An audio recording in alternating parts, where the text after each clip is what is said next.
Well, good morning, everybody, and welcome to today's Daily Videodevo. Rene here in Henry Cowell Forest, and I wanted to describe to you something that I literally just experienced a few minutes ago. Over just around the corner, I observed some young bucks and some young bucks. Some literal young bucks, some male deer who had wandered really close to the path here at Henry Cowell. It was quite remarkable. I hike and run here at least once a week, maybe a couple of times a week, so I've been through here hundreds of times, and while it's not unknown to see deer at a distance, in the meadow, through the forest, these young bucks with antlers came right up next to the path, which truly is remarkable. And then some visitors came through on the same path, metaphorically speaking, young human bucks. And one of the men loudly proclaimed that these could not possibly be actual wild animals. He said, "There's no way these are bleeping wild animals." His language filled with coarse cuss words. He said, "Because I bleep and know wild animals, and these bleeping must be domestic. This is some kind of a bleeping petting zoo. Because you see how they got it surrounded with a fence? These are domestic, trained deer. This is a petting zoo. Otherwise, they would never stand so close to us." And I've thought a lot about this in the last few minutes, and I thought he didn't believe that this was something astonishing. He didn't believe it was something remarkable. He didn't believe it was something miraculous, precisely because it was happening to him. And so he just figured, if this is happening to me on just like a normal day, it can't possibly be anything remarkable. And it struck me that really I'm like that so often.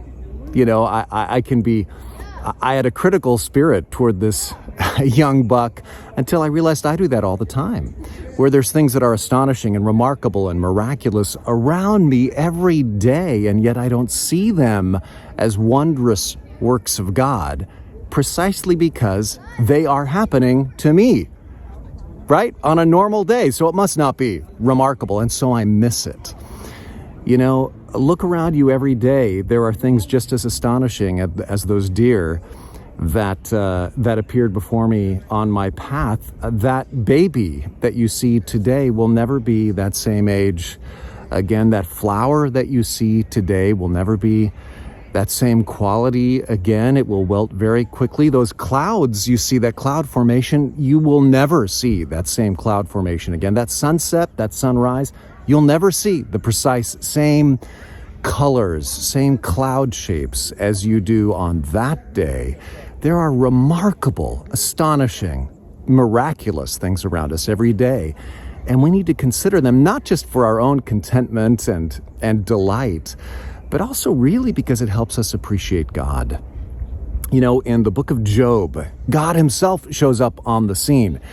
And in Job 39, he starts out this discourse where he talks about Job should observe the power of God in nature. And he says, "Do you know when the mountain goats give birth?" And then he talks about deer. He says, "Do you know when the doe does her calving?" You know, when the does give birth to their fawns. And so God himself recommends that we observe these things in nature all around us, including deer, as evidence of his miraculous power and his love for you. So today, walk through your day with eyes open to the astonishing things, the once-in-a-lifetime things that are happening to you today. Don't discount them just because they happen to be happening to you. Go with eyes wide open to wonder, and I know you will have a great day.